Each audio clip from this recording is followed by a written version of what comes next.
بسم اللہ الرحمن الرحیم۔ امام علی علیہ السلام نے انسان کی بے چارگی اور اس کی ناتوانی کے بارے میں فرمایا ہے،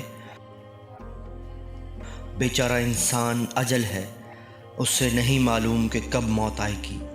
اچانک اجل آ جاتی ہے اور یہ بڑی مشکل بات ہے۔ اس کی بیماریاں مخفی ہیں، وہ نہیں جانتا کہ کس وقت بیمار پڑے گا۔ اس کے عمل کو محفوظ کر لیا جاتا ہے، جو کام انجام دیتا ہے وہی خدا کی طرف سے محافظ خانہ میں پہنچا دیا جاتا ہے۔ اسے مچھر تک اذیت پہنچاتا ہے، پسینہ اسے آلودہ کر دیتا ہے اور اسے گلے میں پھنس جانے والی چیز خواہ لعاب دہن ہی ہو اس کی جان لے لیتی ہے۔ کیا ان باتوں کے باوجود فخر و تکبر کیا جا سکتا ہے؟